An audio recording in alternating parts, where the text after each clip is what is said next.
سب سے بڑا مسئلہ جس کو بازو والے شرک کا نام دیتے ہیں وہ ہے درگاہ پہ ماتھا ٹکانا. درگاہ پہ ماتھا ٹکانا. بازو والے بولے یہ شرک ہے. اللہ کے سامنے ماتھا ٹیکتا, یہاں بھی آ کے ماتھا ٹیک رہا, دونوں برابر ہو گئے. بولے تو ایک صاحب اٹھ کے کھڑے ہو گئے, بولے مولانا خدا کی قسم درگاہ میں شرک ہوتا. میں بولا خدا کی قسم نہیں ہوتا.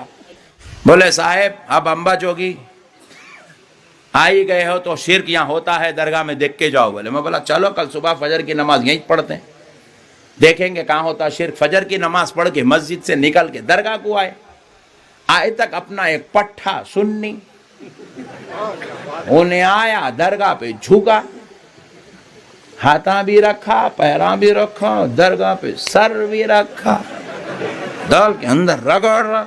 اور بس سننیاں تو اتنے ڈینجر رہتے, انہیں چادر اٹھا کے اندر ہی گھس گیا. ابے اوپر سے چومے تو بازو والا پریشان ہے, تو چادر اٹھا کے اندر گھس جا رہا.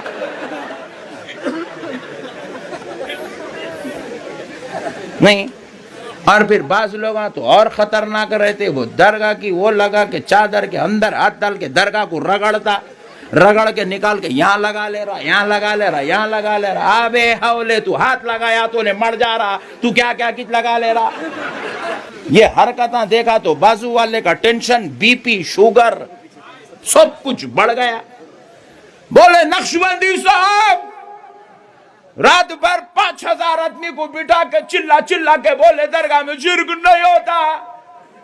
تو اس کو سجدہ سمجھ رہا, یہ تیری عقل کے مردہ ہونے کی علامت ہے. پھر بولے یہ کیا ہے؟ میں بولا پہلے یہ بول تو سجدہ سمجھا گئی کو.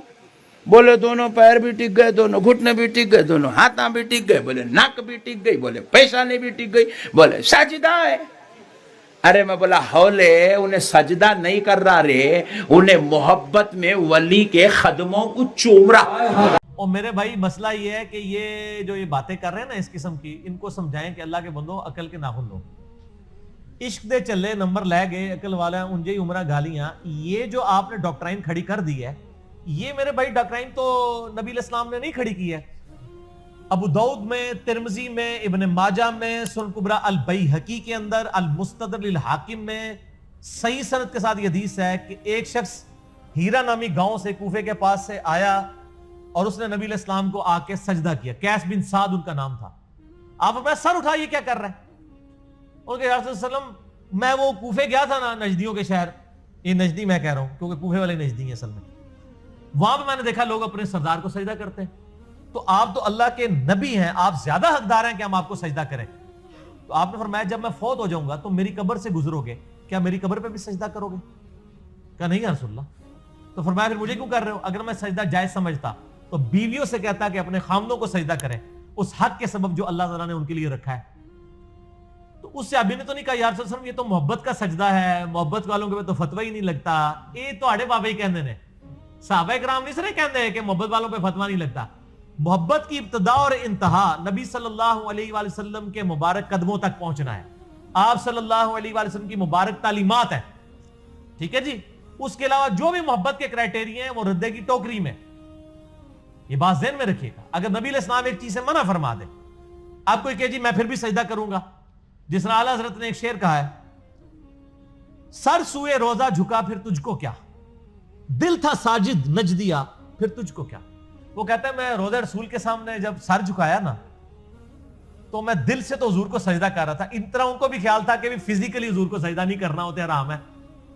تو کہتے ہیں میں دل سے سجدہ کر رہا تھا. تو میں اس پہ کہتا ہوں بڑا چنگا کام کیتا ہے اللہ دے بندے ہو, نبی نے دل خوش کیتا ہے اس طرح. وہ نبی جو چھوٹی چھوٹی بات کے اوپر اتنی گرفت فرمائے. مسلم شریف کی حدیث, ایک صحابی کہہ رہا ہے من یطع اللہ ورسولہ فقد رشدا, جو اللہ اس کے رسول کی اطاعت کرے وہ کامیاب ہوا. ومن یعصہما, اور جو ان دونوں کی نافرمانی کرے فقد غوا, وہ گمراہ ہو گیا. اور آپ فرمانا ہے بئس الخطیب انت, کتنا برا خطیب ہے تو نے یہ کیوں کہا کہ ان دونوں کی؟ تجھے چاہیے تھا تو کہتا اللہ اور اس کے رسول کی, تو نے دو کیوں کہا؟ یہاں آپ کے بزرگ کہتے ہیں ہک کیا ہے, ہک کیا ہک ہے, جیڑا ہک کی ڈھوں آنکھے او کافر و مشرک ہے. اور نبی علیہ السلام کیا فرما رہے ہیں, جیڑا ڈھوں کی ہک آنکھے او کافر و مشرک ہے. تو اچھا اسی لیے آپ دیکھیں انہوں نے شعر لکھے علم بس کری ہو یار, ان کو پتہ ہے علم ہماری موت ہے. اور قرآن کیا کہتا ہے, قل رب زدنی علما، اے نبی آپ بھی اللہ کے حضور دعا کی ہے کریں کہ اللہ میرے علم میں اضافہ کر دے. قل هل يستوي الذين يعلمون والذين لا يعلمون انما يتذكر اولو الالباب، اے نبی فرما دیجئے علم والے اور بغیر علم والے برابر نہیں ہو سکتے، نصیحت تو حاصل نہیں کرتے مگر عقل والے.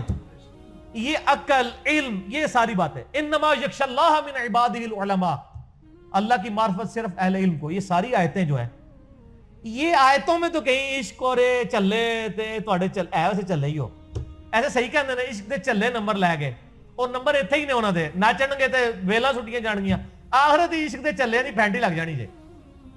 عشق اور محبت وہی ہے جو نبی صلی اللہ علیہ وآلہ وسلم کی تعلیم فرمائی ہوئی ہے.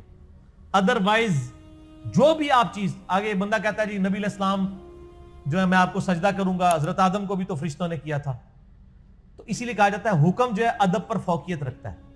ٹھیک ہے جی، اگر حکم ادب پہ فوقیت رکھتا ہے اور آپ کا جعلی عشق تو ہے ہی کسی کھاتے میں نہیں، اس پہ حکم نہیں فوقیت رکھے تو یہ جعلی بات ہے.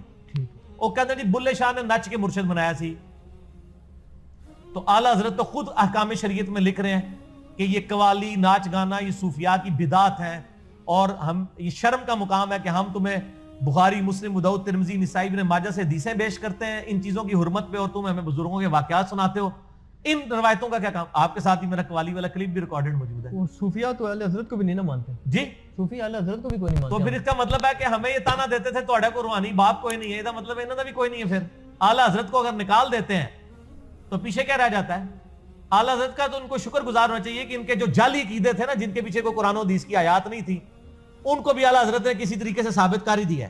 وہ کہتے ہیں نہیں سارے مولوی ہیں. ہاں تو پھر کیا ہے؟ صاحب وہ کیا لفظ کرتے ہیں، کہتے ہیں صاحب شریعت ہے، ایک صاحب وہ دل ہے کہ کیا ہے وہ نہیں. صاحب دل یعنی وہ ہوتا ہے جو قرآن حدیث پہ عمل نہیں کرتا، بس ان کا کنسپٹ ہے جی. تو وہ آپ اپنے پاس جیب میں رکھیں نا. لائن ہے ہم تو آپ کے نبوی بھائی ہیں، ہمیں آپ نے کوئی بات کرنی ہے نبی علیہ السلام کے ریفرنس سے کرنی ہے. ٹھیک ہے، اس قسم کی باتیں کرنی ہے تو جائیں گرو نانک سے کریں، پنجا صاحب چلے جائیں. ہمیں بات کرنی ہوگی قرآن و سنت سے کرنی ہوگی، کیونکہ نبی علیہ السلام نے یہ تو نہیں فرمایا میں اپنے بعد فلانا بزرگ چھاڑ کے جا رہے ہیں. آپ نے فرمایا تھا دو چیزیں چھوڑ کے جا رہا ہوں، اللہ کی کتاب اور میری سنت. اور غدیر خم پہ فرمایا اللہ کی کتاب اور میرے اہل بیت، اور اہل بیت کا احترام کرنا، اللہ کی کتاب کو پکڑنا.